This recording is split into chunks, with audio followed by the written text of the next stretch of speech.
Kitab Tindakan, pasal 3.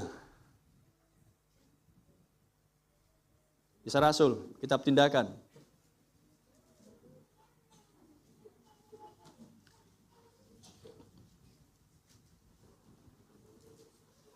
Pada suatu hari menjelang waktu sembahyang, yaitu pukul 3 petang, naiklah Petrus dan Yohanes ke bait Allah. Di situ ada seorang laki-laki yang lumpuh sejak lahirnya, sehingga ia harus diusung. Tiap-tiap hari orang itu diletakkan dekat pintu gerbang bait Allah yang bernama Gerbang Indah, untuk meminta sedekah kepada orang yang masuk dalam bait Allah. Ketika orang itu melihat bahwa Petrus dan Yohanes hendak masuk ke bait Allah, ia meminta sedekah. Mereka menatap dia. Dan Petrus berkata, lihatlah kepada kami. Look on us. Pandang kami. Pandang aku. Karena dia berdua bersama Yohanes. Pandang kami. Lalu orang itu menatap mereka dengan harapan akan mendapat sesuatu dari mereka. Dia masih mengharapkan material. Uang atau apapun. Tetapi Petrus berkata, emas dan perak tidak ada padaku. Tetapi apa yang kupunyai kuberikan kepadamu. Demi nama Yesus Kristus orang Nazaret itu, berjalanlah. Lalu ia memegang tangan kanan orang itu dan membantu dia berdiri. Seketika itu juga kuatlah kaki dan mata kaki orang itu. Ia melonjak berdiri lalu berjalan kian kemari dan mengikuti mereka ke dalam bait Allah. Berjalan dan melompat-lompat serta memuji Allah. Haleluya. Ini adalah peristiwa sesudah Roh Kudus tercurah. Kuasa menghidupkan Petrus, Yohanes, dan murid-murid yang lain. Dan menjadikan mereka bukan lagi pengecut, penakut, tetapilah manusia-manusia pemberani.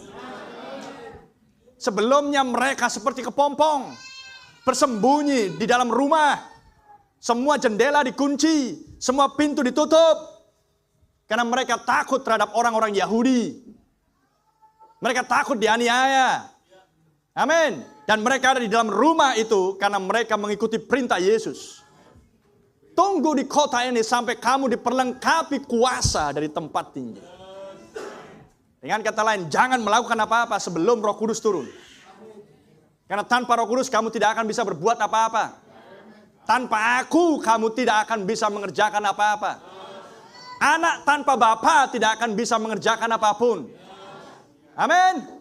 Maka gereja tanpa anak tidak bisa mengerjakan apa-apa. Oh, terpuji nama Tuhan, karena anak menjanjikan Roh Kudus. Dan Bapa adalah Roh, anak adalah firman. Dengan menerima firman, maka Anda akan menerima Roh. Mengerti yang saya maksudkan? Haleluya. Karena iman timbul dari pendengaran akan firman Yesus Kristus. Anda harus menerima firman Sang Anak. Pesan ini adalah Yesus Kristus. Ini adalah firman itu sendiri. Dengarkan firman. Amin. Maka Roh Kudus akan turun atas Anda. Glory.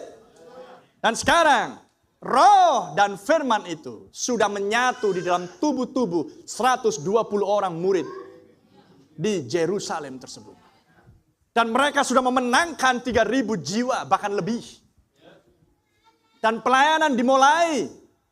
Dan tiba waktunya manifestasi Yesus yang sama, yang berjalan-jalan di bumi, yang disebut Immanuel, maka manifestasi yang sama harus berlangsung di dalam tubuh-tubuh yang lain. Mereka bukan Yesus. Mereka bukan Yesus. Mereka adalah Kristus. Mereka adalah Mesias kecil. Glory. Dan sekarang lihat apa yang dilakukan oleh Yesus yang sama di dalam diri murid-muridnya. Pandang aku. Amin. Lihat kami. Tatap kami. Oh, glory. Petrus tidak berkata, mari dan lihatlah. Mau dibawa kemana? Mari dan lihatlah. Mau dibawa ke kumpulan ibadah? No way. Tapi tataplah aku. Lord Jesus. Amen. Kenalilah bahwa emas dan perak tidak kupunya. Tapi di dalam nama manusia yang Yesus Kristus, bangkit dan berjalanlah. Oh, terpuji nama Tuhan. Amin. Itu yang membuat mereka, orang-orang tahu bahwa Petrus dan Yohanes adalah Mesias kecil. Oleh pekerjaan dan perbuatan dikenali. Hal yang sama, mereka mengenali bahwa Yesus adalah Mesias oleh pekerjaan-pekerjaan yang dilakukan. Dan semuanya itu terjadi oleh karena kuasa kebangkitan Yesus Kristus. Dia tidak hanya mati, namun dia bangkit. Amin. Dan dia naik ke surga. Dan dia tidak hanya diam di surga, tapi dia turun lagi.